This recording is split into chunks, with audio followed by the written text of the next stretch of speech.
Selamat datang kembali di seri Quality Management. Kita lanjutkan untuk klausul 4.3, yaitu menentukan ruang lingkup dari sistem manajemen mutu. Singkatnya, organisasi harus menetapkan atau membuat sebuah dokumentasi terkait dengan ruang lingkup dari sistem manajemen mutu yang diterapkan oleh organisasi. Bentuk dokumentasinya bisa berupa apa saja. Kalau organisasi juga menerapkan IATF yang masih mempersyaratkan adanya quality manual, maka pernyataan ruang lingkup ini bisa dicantumkan di dalam quality manual.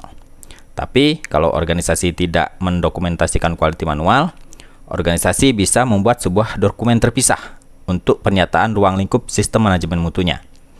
Atau mungkin juga bisa dicantumkan di dalam website resmi organisasi.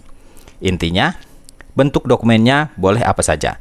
Tetapi, persyaratan bahwa pernyataan ruang lingkup harus terdokumentasi itu adalah mutlak. Lalu, di dalam menerapkan ruang lingkupnya, organisasi ini harus mempertimbangkan isu internal dan eksternal dan juga persyaratan pihak yang berkepentingan. Dan di dalam ruang lingkup itu harus mencantumkan yang pertama adalah infrastruktur dari organisasi, atau simpelnya alamat di mana organisasi ini berada. Itu harus dicantumkan di dalam dokumen ruang lingkup.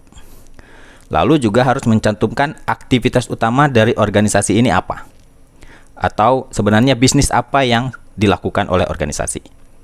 Dan kemudian mencantumkan juga jenis produk yang dihasilkan atau mungkin jasa yang disediakan.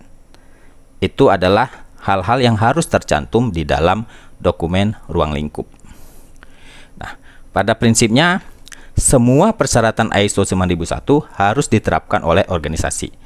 Akan tetapi, jika ada persyaratan yang tidak bisa diterapkan, maka pengecualiannya beserta justifikasi atau alasan mengapa tidak diterapkan itu harus dicantumkan juga di dalam dokumentasi ruang lingkup sistem manajemen mutu.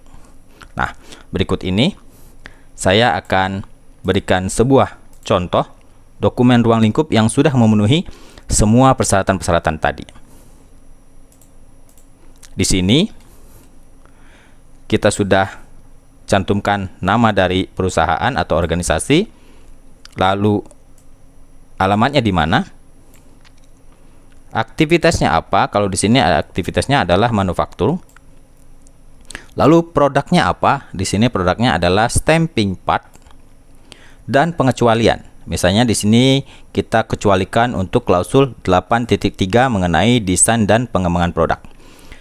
Dikarenakan proses tersebut tidak dilakukan oleh organisasi melainkan dilakukan oleh pelanggan. Lalu kita tambahkan juga di sini bahwa penetapan ruang lingkup ini mempertimbangkan setiap isu eksternal dan internal serta pihak yang berkepentingan dan persyaratan-persyaratannya. Lalu dokumen ini juga ditandatangani oleh top management.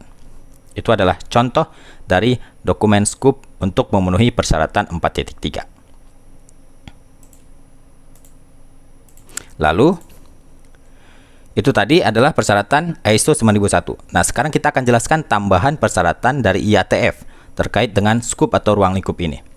Di dalam IATF 16949, jika organisasi memiliki remote site location, maka remote site location ini juga harus disebutkan di dalam dokumentasi ruang lingkup. Remote site location ini adalah lokasi lain yang mensupport site manufacturing, di mana proses non-produksi dijalankan. Misalnya kantor pusat, design center, pusat distribusi, dan lain-lain. Intinya lokasi yang di luar site manufacturing. Lalu di dalam IATF itu pengecualian itu hanya boleh dilakukan untuk klausul 8.3 yang terkait dengan product design dan development. Jadi untuk klausul lain tidak boleh dikecualikan untuk IATF. Untuk pasal-pasal lain atau klausul-klausul lain di ISO 9001 masih boleh dikecualikan, tetapi tidak untuk di IATF. Oke, itu saja pembahasan terkait klausul 4.3. Kita lanjutkan klausul yang lain di video selanjutnya. Terima kasih.